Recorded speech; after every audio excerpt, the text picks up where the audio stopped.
യാത്രാ ചാനലിലേക്ക് സ്വാഗതം. നമുക്ക് ഈ ലയം എന്ന് പറയുന്ന ഈ ആർട്ട് സ്റ്റുഡിയോ എവിടെയാണ്, എന്തൊക്കെയാണ് ഇതിൻ്റെ പ്രത്യേകതകൾ, എങ്ങനെ ഇവിടേക്ക് എത്തിച്ചേരാം, അതൊക്കെ ഒന്ന് പറയാമോ? ലയം എന്നുള്ള ആർട്ട് സ്റ്റുഡിയോ ശരിക്കും മലപ്പുറം ജില്ലയിൽ കോട്ടക്കൽ എന്ന് പറഞ്ഞ സ്ഥലത്താണ്. നമ്മുടെ കോട്ടക്കൽ ആരോഗ്യശാലയൊക്കെ ഫേമസ് ആണ്. അപ്പോൾ ആരോഗ്യശാലേൻ്റെ ഒക്കെ ഏകദേശം ഒരു 2 കിലോമീറ്റർ അടുത്താണ്. എടരിക്കോട് എന്ന് പറയുന്ന ഹൈവേ തന്നെയാണ്. എടരിക്കോട് സിഗ്നലിൻ്റെ അടുത്താണ്. ഇത് ശരിക്കും നമ്മൾ തിരൂര് ട്രെയിനൊക്കെ വരുമ്പോൾ തിരൂര് വന്നു കഴിഞ്ഞാൽ തിരൂരിൽ നിന്ന് നമ്മൾ ഒരു 14 കിലോമീറ്റർ ഒക്കെ തിരൂര്. ബസ് വാഹനങ്ങളാണ് ഹൈവേ തന്നെയാണ്. ഹൈവേ തന്നെ ആയതുകൊണ്ട് കണ്ടുപിടിക്കാനൊന്നും ബുദ്ധിമുട്ടില്ല. നേരെ ബസ് ഇറങ്ങിയാൽ തന്നെ നേരെ ഷോപ്പ് കാണാൻ പറ്റും. ചേട്ടൻ എന്തൊക്കെയാണ് ഇവിടെ സ്പെഷ്യലൈസ് ചെയ്യുന്നത്? വാട്ടർ കളർ ചെയ്യും, പിന്നെ കൂടാതെ വാട്ടർ കളർ, അക്രലിക്, പിന്നെ LED sign board. LED sign board ഇപ്പൊ ഈ കുറച്ചായതുകൊണ്ട് ഇപ്പൊ ഇങ്ങനെ ഒന്ന് സ്റ്റോപ്പ് ചെയ്ത് വെച്ചാണ്. വാട്ടർ കളറിന്റെ വർക്കുകൾ തന്നെ വർക്കുകൾ ഒരുപാടുണ്ട്. വാട്ടറുകൾ ഒരുപാട് വരുന്നുണ്ട്, പുറത്തുനിന്നൊക്കെ വരുന്നുണ്ട്.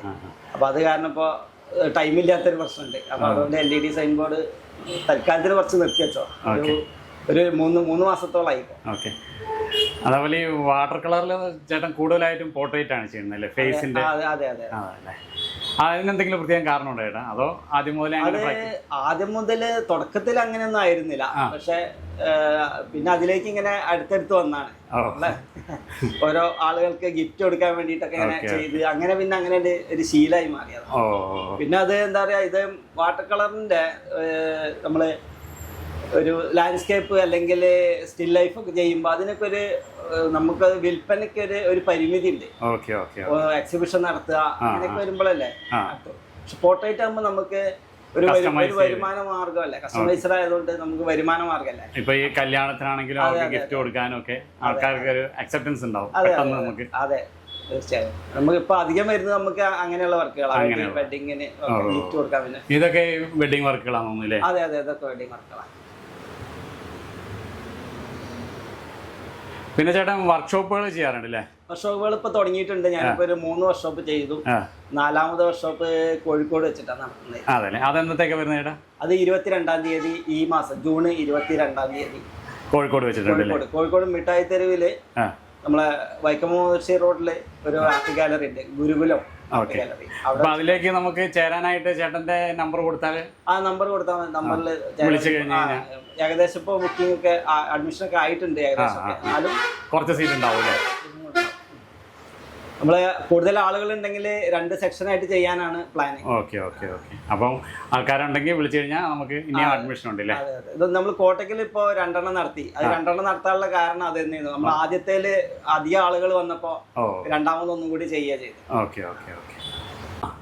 ഈ പി ജയചന്ദ്രന്റെ പടേ ഇത് വളരെ നല്ല രീതിയിൽ ഫേമസ് ആയ ഒരു പടമാണ്. ഞാനിപ്പോ എങ്ങനെയാണെന്ന് അറിയില്ല, പല ആളുകൾ ഈ പടം യൂസ് ചെയ്തിട്ടുണ്ട്. പുള്ളിക്കാരൻ മരിച്ച സമയത്തും പിന്നെ അതേപോലെ കുറെ ബുക്കുകളുടെ കവറുകള്. പിന്നെ ഒരിക്കലും പ്രതീക്ഷിക്കാതെ മറ്റേ ഗുരുവായൂരില് ഒരു ആഘോഷം നടന്നു, ജയചന്ദ്രൻ എന്തോ ഒരു പരിപാടി സ്മൃതി. അതിന്റെ പുള്ളി മരിക്കുന്നതിനൊക്കെ മുമ്പാ അതിന്റെയൊക്കെ ബ്രോഷറിലൊക്കെ ഈ പടം വന്നത്. ഞാൻ അതിന്റെ ഡിസൈനറെ ഞാൻ വിളിച്ചിരുന്നു. അപ്പൊ പുള്ളിക്കാരന് ഗൂഗിളിൽ നിന്ന് കിട്ടിയതാണ് പടം. നമുക്ക് കോപ്പിറൈറ്റ് ഒന്നും തന്നില്ല.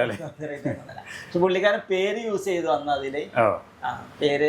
അപ്പൊ ഞാൻ വിളിച്ചതിന് ശേഷം പുള്ളിക്കാരൻ അതിൽ പിന്നീട് വന്നതിൽ എന്റെ പേര് യൂസ് ചെയ്തു. അങ്ങനെ ഡൗൺലോഡ് ചെയ്യുന്ന യൂസ് ചെയ്യുന്നവരും ഉണ്ടല്ലേ? ഗൾഫിലെ ഒരു പരിപാടി വന്നിരുന്നു ജയചന്ദ്രൻ മരിച്ചതിന് ശേഷം. അതില് ഈ ഫോട്ടോ യൂസ് ചെയ്യുന്നത്. അവിടുന്ന് ഒരാൾ എനിക്ക് അയച്ചു തന്നിരുന്നു ആ പ്രോഗ്രാമിന്റെ. ഇത് എത്ര വർഷമായിട്ടുണ്ടാവും ഈ പടം വരച്ചിട്ട്? ഈ പടം കൊറോണയുടെ ഒക്കെ മുമ്പ് വരച്ചതല്ലേ? അത് ആ ഒരു വൈബ്രൻസി കറക്റ്റ് ആയിട്ടുണ്ട്. ആ ഫീല്, ആ ഡെപ്ത് എല്ലാം കറക്റ്റ് ആണ്. ആ നോട്ടം വരെ പക്ക ആയിട്ടുണ്ട്. ഗൂഗിളിൽ നിന്ന് കിട്ടിയൊരു പടം തന്നെയാണ്. ഇപ്പോഴും ഗൂഗിളിൽ പി ജയചന്ദ്രൻ അടിച്ചു കഴിഞ്ഞാൽ ഈ പടം വരും. ഇതെല്ലാം പിന്നെ വെഡിങ് ഗിഫ്റ്റ് ആയിട്ട് കൊടുക്കുന്നു അല്ലേ? അതിപ്പോ നമ്മൾ എത്ര ദിവസം മുമ്പ് ഓർഡർ ചെയ്യേണ്ടി വരും? ഇങ്ങനെയൊക്കെ നമുക്കൊരു ഫംഗ്ഷൻ ഉണ്ട്, അപ്പൊ ചേട്ടനോട് പറയാനായിട്ട്. നോർമലി ഞാനൊരു 5 ദിവസമൊക്കെ പറയാറ്. പക്ഷെ ചിലത് നാളെ തരുമോ അല്ലെങ്കിൽ ഇന്ന് വൈകുന്നേരത്തിന് തരുമോ എന്നൊക്കെ ചോദിച്ചു വിളിക്കുന്ന ആളുകളുണ്ട്. ചെയ്ത് കൊടുക്കാറുണ്ട് കേട്ടോ. അതിനെ ഒഴിവാക്കാറില്ല. തീരെ നിവർത്തിയില്ലെങ്കിൽ മാത്രം നേരത്തെ പറഞ്ഞു കഴിഞ്ഞാൽ നമുക്ക് സ്വസ്ഥമായിട്ടിരുന്ന് അതിനായിട്ടുള്ള രീതിയിൽ. പിന്നെ ഫ്രെയിം കാര്യങ്ങളൊക്കെ ഏകദേശം ഇവിടെ ഉണ്ട്. അത്യാവശ്യം ഒരു വർക്ക് വരുന്ന സമയത്ത് നമുക്ക് കൊടുക്കാൻ കഴിയും. ഈ പടം വരച്ചത് കണ്ടിട്ട് പുള്ളിയുടെ സെക്രട്ടറി എന്നെ വിളിച്ചിരുന്നു. ആ പുള്ളി ഈ ഓൺലൈൻ അങ്ങനെ ഇതൊന്നുമില്ല, ഇല്ലാത്ത കാരണം പുള്ളി അങ്ങനെ കണ്ടിട്ടില്ല. അങ്ങനെ സെക്രട്ടറി കണ്ടിട്ട് പുള്ളിക്ക് ഡയറക്റ്റ് ആയിട്ട് ഫോണിൽ കാണിച്ചു കൊടുക്കുക ചെയ്തു. പിന്നെ മാധ്യമത്തിന്റെ ഒരു ഫീച്ചർ വന്നിരുന്നു, അതിലൊക്കെ ഈ പടം വന്നിരുന്നു. അതല്ലേ. പിന്നെ ചേട്ടൻ വരച്ച പടങ്ങളിൽ കുറെ അപ്രീസിയേഷൻ ഒരുപാട് കിട്ടിയിട്ടുണ്ടാവും. അതിൽ ചേട്ടന് എടുത്ത് ഓർമ്മ കിട്ടുന്നത് ഇപ്പൊ ചിത്ര ചേച്ചി ഷെയർ ചെയ്തിട്ടുണ്ട്, അതുപോലെ ഷീലാമ്മ ചേർത്ത് പിടിച്ചു. അങ്ങനെ ഏതെങ്കിലും ഓർക്കുന്ന 1-2 സംഭവങ്ങൾ ഉണ്ടെങ്കിൽ നമുക്ക് പ്രേക്ഷകർക്ക് വേണ്ടിയിട്ടൊന്ന്. അതൊന്ന് നമ്മള് നടൻ സിദ്ദീഖ പടം കണ്ടിട്ട്, സിദ്ദീഖ എറണാകുളത്തുള്ള നമ്മളൊരു ആസിഫ്ക പുള്ളിക്കാരനാണ് സിദ്ദീഖയ്ക്ക് പടം കാണിച്ചു കൊടുക്കുന്നത്. അങ്ങനെ സിദ്ദീഖ വിളിച്ചിട്ട് ആ പടം എനിക്ക് വേണം എന്നൊക്കെ പറഞ്ഞിട്ട് പുള്ളിക്ക് തന്നെ പടം കൊടുത്തു, ഫ്രെയിമൊക്കെ ചെയ്തിട്ട്. പുള്ളി നല്ല രീതിയിൽ തന്നെ ആ വീട്ടില് അസംബിൾ ചെയ്തിട്ടുണ്ട്, ഭയങ്കര രസമായിട്ടുണ്ട്. അതിനു വേണ്ടിട്ട് ഒരു ഏരിയ തന്നെ മാറ്റി വെച്ച് ലൈറ്റ് ഒക്കെ ചെയ്തിട്ട്. അതേപോലെ നമ്മളെ ഗായകൻ കൃഷ്ണേന്ദ്രൻ, പുള്ളിയൊക്കെ പുള്ളിയുടെ ജീവിതത്തിൽ ആദ്യത്തെ അനുഭവം എന്നൊക്കെ പറഞ്ഞു ഒരാൾ പടം വരച്ചത്. പുള്ളിനെ വീട്ടിലൊക്കെ ഞാൻ പോയിരുന്നു, നിലമ്പൂര് വീട്ടിലൊക്കെ ക്ഷണിച്ചിരുന്നു. അതുപോലെ ലാലേട്ടൻ ഷെയർ ചെയ്തു. അതേമാതിരി പിന്നെ വാട്സപ്പിന്റെ DP ഒക്കെ വെച്ചിരുന്നു പടം, ഞാൻ വെച്ച പടമൊക്കെ. ഇപ്പൊ ഞാനിപ്പോ പുതിയതായിട്ട് നമ്മള് വർക്ക്ഷോപ്പിൽ വരച്ച പടം പുള്ളി പിന്നെ എനിക്ക് മെസ്സേജ് ഒക്കെ അയച്ചിരുന്നു. എല്ലാവരും അപ്രീസിയേഷൻ ഒരുപാടുണ്ടല്ലേ. ഞാൻ അങ്ങനെ പബ്ലിസിറ്റിക്കാണ് കൊടുത്തിട്ടില്ല, ഫേസ്ബുക്കിലൊന്നും ഇട്ടിട്ടില്ല. അപ്പൊ നമ്മളെ ഡയറക്ടർ അനീഷ് ഉപാസന പുള്ളിക്കാരൻ വഴി അങ്ങനെ ബന്ധപ്പെട്ടത്. ഇത് ജയചന്ദ്രൻ സാറിന്റെ ഒറിജിനൽ ഇതാണ് ഒറിജിനൽ. ഇതിന്റെ കോപ്പി എടുത്താണ് നമ്മൾ ഈ കാണുന്നത്, ഫ്രെയിം ചെയ്തത് അല്ലേ? സൈസ് കുറച്ചിട്ടുണ്ടോ? സൈസ് കുറച്ച് ഇല്ല, സെയിം സൈസ് തന്നെയാണ്. ഇതാണ് ഒറിജിനൽ അല്ലേ? ഇതാണ് ഒറിജിനൽ. ഓക്കെ. ഇത് ഇളയരാജ സാറാ? ഇളയരാജ സാറ്. ഇതൊക്കെ നമ്മള് എന്തെങ്കിലുമൊക്കെ ടെക്നിക്സ് ഒന്ന് പ്രാക്ടീസ് ചെയ്യാൻ വേണ്ടിട്ട്. ഓക്കെ. ഇതൊക്കെ നമുക്ക് ഒരു പടം വരയ്ക്കാൻ ഏകദേശം എത്ര സമയം എടുക്കും? 2 മണിക്കൂറൊക്കെ ഓടിക്കും. അതെ അല്ലേ? കണ്ടിന്യൂസ് ആയിട്ടാണെങ്കിൽ 2 മണിക്കൂർ. നമുക്ക് വെഡിങ് ഒക്കെ ആണെന്നുണ്ടെങ്കിൽ ഒരു 4 മണിക്കൂറൊക്കെ ഓടിക്കും. 2 ഫിഗർ ഒക്കെ ഉണ്ടാവും. ആ ഡീറ്റെയിൽസ് ഒക്കെ വരുമ്പോഴേക്കും പിന്നെ കുറച്ചുകൂടെ ചെറുതായിരിക്കുമല്ലോ ഫേസ് ഒക്കെ കുറച്ച് ഡീറ്റെയിൽ ചെയ്യാൻ. അപ്പൊ നമുക്ക് കുറച്ച് സമയം എടുക്കേണ്ടി വരും, കണ്ണും മൂക്കും ഒക്കെ വരുമ്പോൾ. കുറച്ച് വലുതാണെങ്കിൽ കുറച്ച് എളുപ്പമുണ്ടല്ലേ? പിന്നെ ഇപ്പൊ ഇപ്പോഴത്തെ ഒരു സാഹചര്യത്തില് എല്ലാവർക്കും ഈ വർക്ക് ചെയ്യുന്നതിന് വീഡിയോ വേണം. വെഡിങ് ഒക്കെ ആണെങ്കിൽ നിർബന്ധമാണ് വീഡിയോ. പക്ഷെ വീഡിയോക്ക് എത്ര എമൗണ്ട് വരിക എന്നൊക്കെ ചോദിക്കാം. ഞാൻ വീഡിയോക്ക് എമൗണ്ട് ഒന്നും വാങ്ങാറില്ല, നമ്മൾ ചെയ്യുന്ന സമയത്ത് തന്നെ കുറച്ച് എടുത്ത് കൊടുക്കും. അവർക്ക് ആൽബത്തിൽ കയറ്റാൻ. അതെ, അവര് മാക്സിമം യൂസ് ചെയ്യും. അത് കാരണം നമുക്ക് കുറെ ഗുണമാണ്. ഒരു പബ്ലിസിറ്റി കിട്ടും. അത് വിനീത് ശ്രീനിവാസൻ അല്ലേ? ഇതൊക്കെ ജസ്റ്റ് പ്രാക്ടീസ് ചെയ്യാൻ വേണ്ടിട്ട് ചെയ്ത വർക്കുകളാണ്. ഇതൊന്നും ഇപ്പൊ ഈ ഫിഗർ ഇതൊക്കെ ഈ ഒരു ഇത്ര ഏരിയ ഉള്ളൂ, കട്ടാണ് ആ പടം. യൂസഫ് അലി സാർ അല്ലേ? ഇത് പുള്ളിയുടെ കയ്യിൽ എത്തിയിട്ടുണ്ട്, യൂസഫ് അലി സാറിന്റെ. അത് എന്റെ ഒരു ഫ്രണ്ട് എറണാകുളത്തുള്ള പുള്ളിക്കാരുണ്ട്, പുള്ളിക്കാരത്തി അങ്ങനെ ഉണ്ട്. പുള്ളി അവർക്ക് കാണിച്ചു നേരിട്ട് കൊടുത്തിട്ടുണ്ട് പടം. അതേപോലെ മിൻമിനിന്റെ പടം. മിൻമിനി അവര് പിന്നെ പടം കണ്ടിട്ട് വിളിച്ചിരുന്നു, വിളിച്ച് സംസാരിച്ചു. അതെ.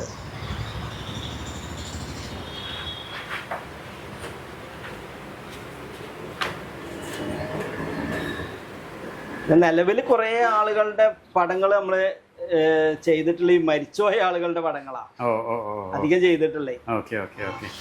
അപ്പൊ പല ആളുകളും നമ്മളോട് ഈ സെലിബ്രിറ്റീസിന്റെ പടം ചെയ്യുമ്പോ പല ആളുകളും ചോദിക്കും, നിങ്ങൾ അവര് വിളിക്കാൻ വേണ്ടിയിട്ടാണോ വരയ്ക്കുന്നതെന്നൊക്കെ. മരിച്ചുപോയ ആളുകൾ ഇപ്പൊ എന്തായാലും നമ്മൾ വിളിക്കുമല്ലോ. അത് പിന്നെ ആൾക്കാർ സോഷ്യൽ മീഡിയയിൽ ഇങ്ങനെ പറഞ്ഞുകൊണ്ടിരിക്കും, അതിന്റെ വഴിക്ക് നടക്കും. അതതിന്റെ വഴിക്ക് പോകും.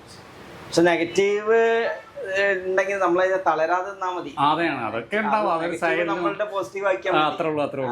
അതിന്റെ പിന്നാലെ നെഗറ്റീവിന്റെ പിന്നാലെ ഇങ്ങനെ പോയി കൂടുതലായി ഓവർ ആവുകയാണെന്നുണ്ടെങ്കിൽ നമുക്ക് നമ്മളവിടെ സ്റ്റോപ്പ് ചെയ്താൽ മതി, പിന്നെ അത് പോകില്ല.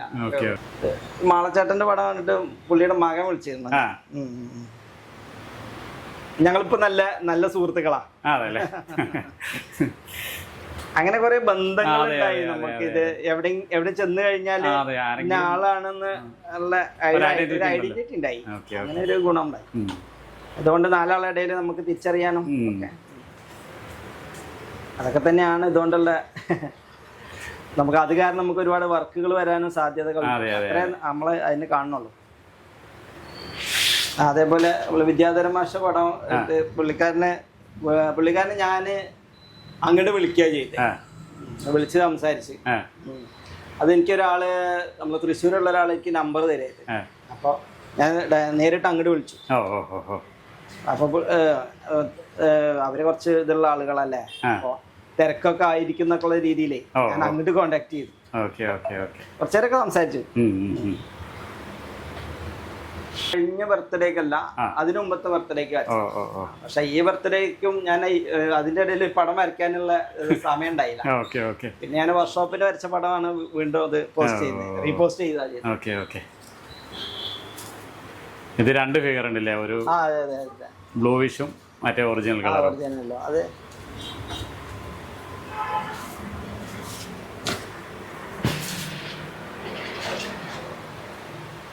ഇത് കോട്ടയം സോമരാജിന്റെ ഈ പടം അതിന്റെ പുള്ളിയുടെ ഒരു ചരമദിനം കഴിഞ്ഞ 25-ാം തീയതി ആചരിച്ചിരുന്നു. അപ്പൊ അവര് പോസ്റ്റർ അടിക്കാൻ വേണ്ടിട്ട് ഈ പടം വേണം എന്ന് പറഞ്ഞിട്ട് വിളിച്ചിരുന്നു.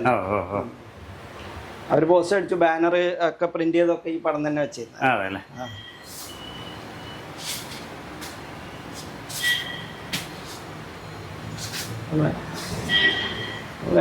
ലതിക ടീച്ചർ പുള്ളിക്കാരത്തെ വിളിച്ചിരുന്നു, വിളിച്ച് കുറെ സംസാരിച്ചു. ഇടയ്ക്ക് പിന്നെ ഇടയ്ക്ക് മെസ്സേജ് ഒക്കെ അയച്ചായിരുന്നു.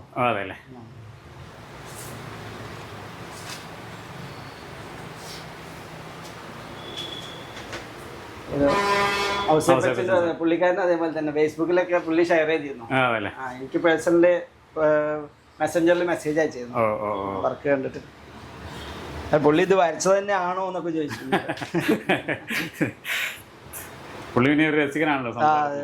വരച്ചത് തന്നെയാണോ? ഞാൻ ആദ്യം വിചാരിച്ചു ഡിജിറ്റൽ ആണെന്ന് വിചാരിച്ചു എന്നൊക്കെ. അതെ, ഇപ്പൊ കൊറേ അങ്ങനെയാണല്ലോ. ഈ പടം എനിക്ക് ഭയങ്കരമായിട്ട് ഇത് ചെയ്ത പടമാണ്. കാരണം വെച്ച് കഴിഞ്ഞാൽ ഇത് കാരണം എനിക്കൊരു ഏകദേശം ഒരു 12ഓളം ആളുകൾ ഓൺലൈൻ ക്ലാസ്സിന് വന്നിട്ടുണ്ട്. അത് മറ്റുള്ള സ്റ്റേറ്റിൽ നിന്ന്, ഹിന്ദിയിൽ നിന്നും അതേമാതിരി തമിഴ്നാട്ടിൽ നിന്നൊക്കെ 5 പേര് തമിഴ്നാട്ടിൽ നിന്ന് എനിക്ക് ഓൺലൈൻ ക്ലാസ്സിന് വന്നത് ഈ പടം കണ്ടു. അവരിപ്പോ ഈ പടം ഇതേപോലെ ചെയ്യാൻ കഴിയുമെന്ന് ചോദിച്ചിട്ടാണ് വന്നത്. പക്ഷെ അതേപോലെ ചെയ്യാൻ കഴിയാത്തതല്ല, പ്രാക്ടീസ് ചെയ്ത് കഴിയുമല്ലോ. ഇത് ക്ലാസ്, ഓൺലൈൻ ക്ലാസ്, ഓൺലൈൻ ക്ലാസ്സിന്റെ പടങ്ങളാണ്. സുനിത വില്യംസ്.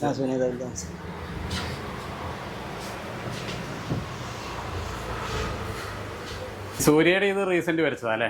റീസെന്റ് ക്ലാസ് ആയിരുന്നു, ഇതിന്റെ ആയിരുന്നു നമ്മളെ ക്ലാസിന്റെ വർക്ക്ഷോപ്പിന്റെ വർക്ക്ഷോപ്പിൽ ചെയ്ത പടമായിരുന്നു. അത് ഞാൻ മോഡിഫൈ ചെയ്താണ്. കുറച്ച് ജീവൻ വെച്ചില്ല കുറച്ചുകൂടെ. അതെ, പിന്നെ വർക്ക്ഷോപ്പിലാകുമ്പോ നമുക്ക് അത്ര ഡീറ്റെയിൽ ആയിട്ട് ടൈമിന്റെ പ്രശ്നം ഉണ്ടാവില്ല. പിന്നെ ഇനി അടുത്ത വർക്ക്ഷോപ്പ് എന്നൊക്കെയാ വരണേ? എവിടെയാ വരണത് ഇത് കഴിഞ്ഞ് കഴിഞ്ഞാല്? അടുത്ത് വരുന്നത് എറണാകുളത്താണ്. എറണാകുളത്ത് ഇപ്പൊ ഏകദേശം ഫിക്സ് ആയിട്ടുണ്ട്. ഓഗസ്റ്റിലാണ് ഇപ്പൊ അവിടെ പ്ലാൻ ചെയ്തിട്ടുള്ളത്. അവിടെ പ്ലാൻ ചെയ്ത അത് വേറെ ആളാണ് അവിടെ പ്ലാൻ ചെയ്തിട്ടുള്ളത്. അപ്പൊ അവര് ഓഗസ്റ്റിലേക്കാണ്. അവർക്ക് ഈ ജൂലൈയിൽ എന്തോ ഒരു ചെറിയ ബുദ്ധിമുട്ടുകൾ ഉള്ളത് കാരണം എറണാകുളത്ത് ഓഗസ്റ്റിൽ വരുന്നുണ്ട് അല്ലേ? അതിന്റെ ബുക്കിംഗ് സ്റ്റാർട്ട് ചെയ്തു അല്ലേ? അത് ബുക്കിംഗ് സ്റ്റാർട്ട് ചെയ്തു. അതിലിപ്പോ 4 പേരായിട്ടുണ്ട്. പിന്നെ തൃശ്ശൂര് നമ്മൾ ഹാള് നോക്കിക്കൊണ്ടിരിക്കുന്നുണ്ട്, റെഡി ആയിട്ടില്ല. റെഡി ആയി കഴിഞ്ഞാൽ അടുത്ത മാസം മിക്കവാറും തൃശ്ശൂര് നടത്താനുള്ള പരിപാടിയാണ്. പിന്നെ നമുക്ക് എക്സിബിഷനുകൾ അങ്ങനെ വല്ലതും നടത്തുന്നുണ്ടോ? എക്സിബിഷന് ഞാൻ ഒരു ഓൺലൈൻ എക്സിബിഷൻ മുമ്പ് നടത്തി, നമ്മൾ കൊറോണേന്റെ ഒക്കെ ഒരു സമയത്ത്. അതാണ് ഞാൻ ഫസ്റ്റ് നടത്തുന്ന എക്സിബിഷൻ. പിന്നീട് ഞാൻ കതിരൂര് ആർട്ട് ഗാലറിയിൽ ഒരു എക്സിബിഷൻ നടത്തി. അത് പോർട്രേറ്റ് ആയതുകൊണ്ട് എക്സിബിഷനിലൊന്നും പൊതുവെ എനിക്ക് വലിയ സാധ്യതകൾ കുറവാണല്ലോ. പക്ഷെ എന്നാലും നമ്മൾ വർക്കുകൾ മറ്റുള്ളവർ കാണുക എന്നുള്ളൊരു ഉദ്ദേശം, അത് കാരണം നമുക്ക് കുറച്ച് വർക്കുകൾ കിട്ടുക എന്നുള്ളേ ഉള്ളൂ. അപ്പൊ അത് വെച്ചിട്ട് ചെയ്തു, അവിടെ ഒരു എക്സിബിഷൻ ചെയ്തു. അത് പക്ഷെ അതുകൊണ്ട് എനിക്ക് ഗുണമുണ്ടായി. എനിക്ക് ഏകദേശം 10ഓളം വർക്കുകൾ കണ്ണൂരായിരുന്നല്ല, തലശ്ശേരിയിലാണ്. അപ്പൊ കണ്ണൂര് ആ ഭാഗങ്ങളിൽ നിന്നൊക്കെ ഏകദേശം 10ഓളം വർക്കുകൾ എനിക്ക് വന്നു. അതുകൊണ്ട് എനിക്ക് ആ എക്സിബിഷൻ നഷ്ടമായില്ല. ചേട്ടാ, പിന്നെ ഈ വാട്ടർ കളറിലേക്ക് ചേട്ടൻ വന്നിട്ട് എത്ര വർഷമായി? വാട്ടർ കളറിലേക്ക് ശരിക്കും ഞാൻ വന്നിട്ട് ഒരു 8 വർഷം. അതെ അല്ലേ? 8 വർഷമായിട്ടുള്ളൂ. അതിനു മുമ്പ് വേറെ ഏതെങ്കിലും അഡ്വർടൈസിങ് ആയിരുന്നു. ആദ്യമേ അഡ്വർടൈസിങ് വർക്കിലായിരുന്നു. അപ്പൊ അതിന്റെ ഭാഗമായിട്ട് നമ്മൾ എനാമൽ വർക്കുകൾ, അക്രിലിക് വർക്കുകൾ അന്ന് കുറവായിരുന്നു. കാരണം പൊതുവെ അക്രിലിക് ഒക്കെ മെറ്റീരിയൽസ് കിട്ടാനൊക്കെ വലിയ ബുദ്ധിമുട്ടായിരുന്നു. അപ്പൊ അത് കാരണം അക്രിലിക് വർക്കുകളൊക്കെ കുറവായിരുന്നു. പക്ഷെ ഒരുപാട് എനാമൽ വർക്കുകൾ കട്ടൗട്ടുകളിലൊക്കെ ഫിഗർ ചെയ്യുന്ന പരിപാടികൾ ഒരുപാട് ചെയ്തിരുന്നു. ആലുക്കാസിനൊക്കെ വേണ്ടിയിട്ടൊക്കെ ചെയ്തിട്ടുണ്ട്. ആലുക്കാസിന് വേണ്ടിയിട്ട് ചെയ്തിട്ടുണ്ട്. ചെറുപ്പം മുതലേ ചേട്ടന് കലാപരമായിട്ട് ചെറുപ്പം മുതലേ ഇങ്ങനെ വരയ്ക്കുമായിരുന്നു. സ്കൂളിലായിരുന്ന സമയത്തൊക്കെ 9, 10 സമയത്ത് ഹൈസ്കൂൾ തലത്തിൽ കലാപ്രതിഭായിരുന്നു ഞാൻ. അതെല്ലേ? അന്ന് വാട്ടർ കളർ ആയിരുന്നു അതോ? അന്ന് വാട്ടർ കളർ തന്നെ. പെൻസിൽ സ്കെച്ചിലേക്ക് പെൻസിൽ ഉണ്ടായിരുന്നു, വാട്ടർ കളർ ഉണ്ടായിരുന്നു. വാട്ടർ കളറിനോടായിരുന്നു അന്നും തന്നെ താല്പര്യം. ഓക്കെ. ഈ സീനറീസ് അങ്ങനെയുള്ള സംഭവങ്ങൾ ചേട്ടൻ വർക്ക് കുറവാന്ന് തോന്നുന്നു അല്ലേ? കുറവാണ്. പക്ഷെ എന്നാലും നമ്മൾ ക്യാമ്പിനൊക്കെ പങ്കെടുക്കുമ്പോ ചെയ്യും. പൊതുവെ ക്യാമ്പിൽ പങ്കെടുക്കുമ്പോഴാണ് അക്രിലിക് വർക്കുകൾ ചെയ്യാറ്. പക്ഷെ അത് നമുക്ക് വിറ്റ് പോവാറുണ്ട്. ക്യാമ്പിന്റെ വർക്കുകൾ ഇപ്പൊ ഒരു വർക്ക് മാത്രമേ ഇവിടെ സ്റ്റോക്കുള്ളൂ, ബാക്കി എല്ലാ വർക്കുകളും വിറ്റ് പോയിട്ടുണ്ട്. ശരി ശരി ചേട്ടാ. ഇപ്പൊ പുതിയതായിട്ട് വരുന്ന ഇപ്പൊ ഈ വാട്ടർ കളറിൽ വരുന്ന കലാകാരന്മാരോട് എന്തെങ്കിലും ഒരു പറഞ്ഞു കൊടുക്കാനായിട്ട് ഇങ്ങനെ ചെയ്യണം അങ്ങനെ ചെയ്യണം അങ്ങനെ എന്തെങ്കിലും ടിപ്സ് ഉണ്ടോ?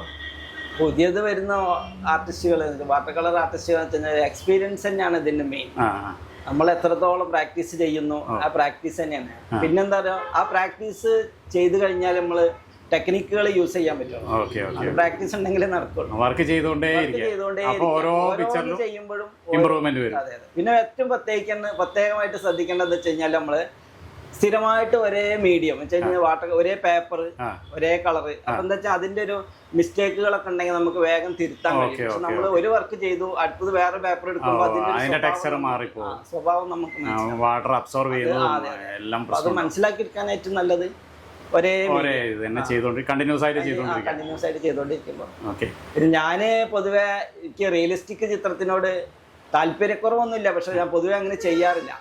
സ്ട്രോക്കുകളൊക്കെ വെച്ച ഒരു അബ്സ്ട്രാക്ട് സ്റ്റൈലുള്ള വർക്കുകളോട് അതിനോട് എനിക്ക് പൊതുവെ താല്പര്യം. അതുകൊണ്ട് ആ ഒരു സ്റ്റൈൽ ഇങ്ങനെ കൊണ്ടുപോകുന്നു മാത്രം. പിന്നെ ചേട്ടന്റെ ഈ പിക്ചറുകളിലെല്ലാം നോക്കിയാലും നമുക്ക് വൈബ്രന്റ് കളേഴ്സ് ആണ്, അതായത് എല്ലാം എടുത്തു നിൽക്കും, കളറുകൾ നല്ല അട്രാക്റ്റീവ് ആയിട്ട്. അതിനെന്തെങ്കിലും സ്പെഷ്യൽ ആയിട്ട് എന്തെങ്കിലും ചേട്ടൻ യൂസ് ചെയ്യുന്നുണ്ടോ? സ്പെഷ്യലായിട്ടൊന്നും യൂസ് ചെയ്യുന്നില്ല. പക്ഷെ ഞാൻ കളർ കുറഞ്ഞിട്ടുണ്ടെങ്കിൽ രണ്ടാമത് കളർ ആഡ് ചെയ്ത് കൊടുക്കാറുണ്ട്.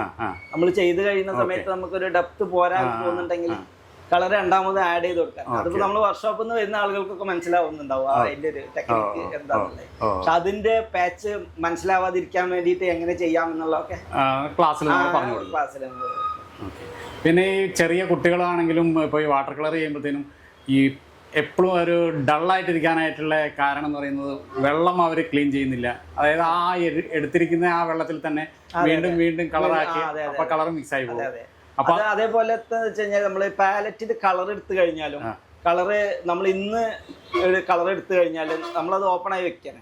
നാളെ നമ്മൾ എടുക്കുമ്പോ അതിന്റെ ഒരു പിഗ്മെന്റ് പോകും ശരിക്കും. ഫെയ്ഡ് ആയ പോലെ ഉണ്ടാവും, ഒരു അഴുക്കായി പോയാൽ. അത് പല ആളുകൾക്കും ചിലപ്പോ അത് മനസ്സിലായിക്കൊള്ളുന്നില്ല. അങ്ങനെ ചെറിയ ചെറിയ കാര്യങ്ങളാണ്. അത് ശരിക്കും താരജാട ഇല്ലാത്തൊരു സൂപ്പർ സ്റ്റാർ ആയിരുന്നല്ലോ. ഒരുപാട് സംസാരിച്ചു. പിന്നെ അതേപോലെ ഗുരുവായൂർ വന്ന സമയത്ത് ഗുരുവായൂരിന്റെ ഒരു ഹോട്ടലിൽ എന്റെ ഒരു ഫ്രണ്ട് വർക്ക് ചെയ്യുന്നുണ്ട്. അങ്ങനെ പുള്ളിക്കാരെ ഈ പടം ഫോണിൽ കാണിച്ചു കൊടുത്തു, എന്റെ ഫ്രണ്ട് വരച്ചാണ്. അപ്പൊ അവരോട് പറഞ്ഞു, ഞാൻ വിളിച്ചിരുന്നല്ലോ ആളായിട്ട് സംസാരിച്ചല്ലോ എന്നൊക്കെ. ഓർമ്മയുണ്ട്. ഇതാണ് ചിത്ര ചേച്ചിന്റെ വൈറലായ പടമാണ്.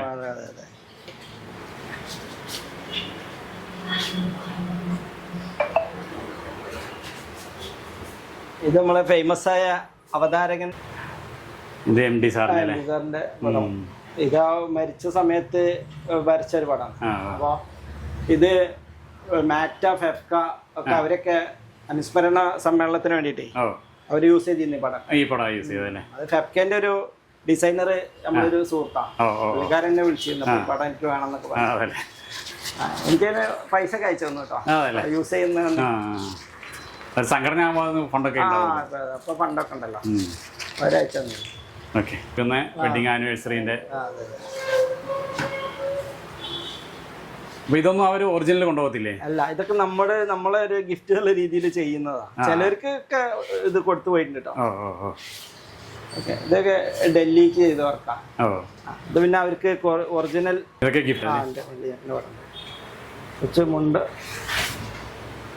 ഇത് തന്നെ കുറേ ഇതിൽ യൂസ് ചെയ്തിരുന്നു പടം. കുറേ ഓൺലൈൻ മീഡിയകളും ഒക്കെ പോസ്റ്ററുകളിലും ഡിസൈനുകളിലും ഒക്കെ യൂസ് ചെയ്തിരുന്ന പടം. അതല്ലേ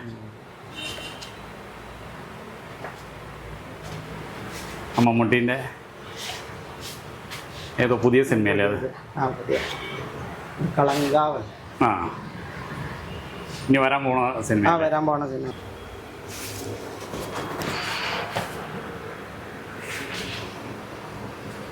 ഇതെല്ലാം ഈ പടങ്ങളുടെ ചെറിയ കോപ്പി സ്റ്റിക്ക് ചെയ്തതാണല്ലേ? അതെ അതെ. അത് കുറെ പടങ്ങൾ നമ്മള് സ്പേസിൽ പടങ്ങളൊക്കെ നമ്മള് കസ്റ്റമർക്ക് കൊടുത്ത പടങ്ങളാ. ഞാനിവിടെ ഓഫീസ് തുടങ്ങുന്നതിന് മുമ്പ് ചെയ്ത വർക്കുകളാണ്.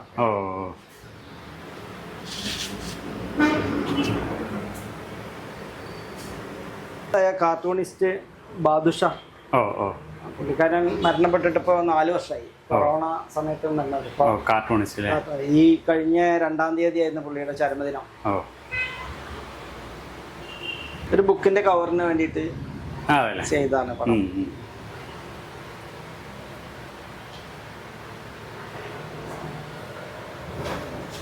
ഇതൊരു സ്കൂളിൽ, തിരൂരിലെ ഒരു സ്കൂളിന് വേണ്ടിയിട്ട് ഒരു ബുക്കിന് വേണ്ടിയിട്ട് ചെയ്ത, അവരെ സോനിയർ ഇറക്കുന്ന സമയത്ത് ചെയ്ത പടങ്ങളാ.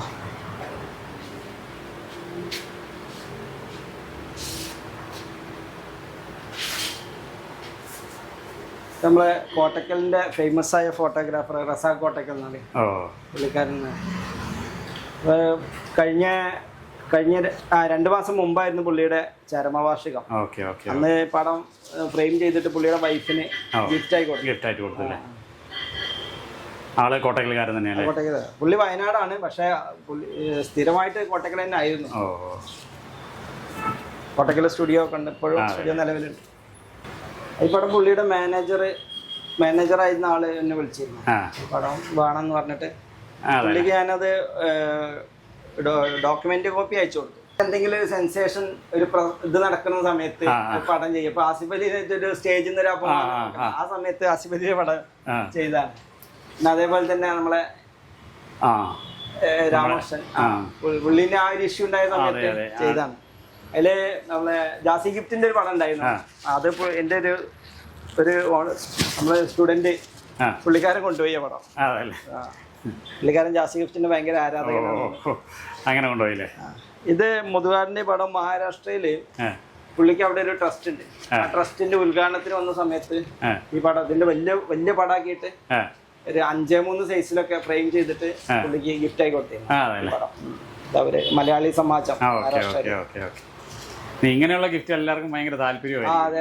വേറെ എന്ത് കൊടുത്തു കഴിഞ്ഞാൽ മൂല്യം കണക്കാക്കാൻ പറ്റില്ല. പിന്നെ അവര് ഇത് കഴിഞ്ഞിട്ട് ഓഫീസിൽ ഇരിക്കുന്ന സമയത്ത് എന്നെ വിളിച്ചിരുന്നു, ഞങ്ങള് സംസാരിച്ച്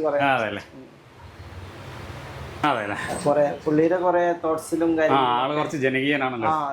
കുറെ യൂസ് ചെയ്തിട്ടുണ്ട് കുറെ ആളുകള്. എനിക്ക് തന്നെ കുറെ ആളുകൾ അയച്ചു തന്നിട്ടുണ്ട് പടം. ഇത് നിങ്ങളെ പടമാണോന്നൊക്കെ. ഇവിടെ ഒരു പരിപാടിയില് സ്റ്റേജില് ചെയ്തിരുന്നു ഈ പടം. അവര് സ്റ്റേജിൽ ബാക്ക്ഡ്രോപ്പ് ചെയ്ത സമയത്ത് പടം യൂസ് ചെയ്തിരുന്നു. പിന്നെ എല്ലാം ആ വൈബ്രന്റ് ആണ്, നമുക്ക് ആ ഒറിജിനാലിറ്റി ഫീൽ ചെയ്യുന്നത്. കളറ് കറക്റ്റ് യൂസ് ചെയ്യുന്നു. കഴിഞ്ഞ ദിവസം കോഴിക്കോട് ഒരു പോലീസിന്റെ ജയിലിന്റെ പ്രോഗ്രാം അവരുടെ സ്ഥിരമായിട്ട് ഇപ്പൊ ഞാനിപ്പോ 6ാമത്തെ വർക്കാ ചെയ്യുന്നത്. സ്ഥിരമായിട്ട് അത് അവർക്ക് കൊടുത്തല്ലേ? അതൊന്ന് ഓർഡർ വരുന്നതാണ് സ്ഥിരമായിട്ട്. ഇത്ര തിരക്കേറിയ കലാജീവിതത്തിനിടയിലും നമുക്ക് കുറച്ച് സമയം അനുവദിച്ചു തന്നതിനും ഇത്രയും ചിത്രങ്ങളെല്ലാം പരിചയപ്പെടുത്തി തന്നതിനും യാത്രാ ചാനലിന്റെ പേരിൽ ഒരുപാട് നന്ദി പറയുന്നു. ചേട്ടന്റെ കലാജീവിതത്തിന് എല്ലാ ഭാവങ്ങളും നേരുന്നു. Thank you. ഞാനാണ് ശരിക്കും നന്ദി പറയുന്നത്. എനിക്ക് എന്തായാലും നമ്മള് വർക്ക്ഷോപ്പുകള് കാര്യങ്ങളൊക്കെ വെക്കുന്നുണ്ട്. പങ്കെടുക്കാൻ താല്പര്യം ആളുകള് പങ്കെടുക്കുക. നമ്മള് നമ്മള് സോഷ്യൽ മീഡിയയില് ഓരോന്നോരോന്ന് അപ്ഡേറ്റ് ചെയ്യുന്നതാണ്. അപ്പൊ ഞാൻ നമ്പർ കൊടുക്കാൻ ചേട്ടാ. അപ്പൊ ആരെങ്കിലും ഇതിലുണ്ടെന്നുണ്ടെങ്കിൽ തീർച്ചയായും. Thank you.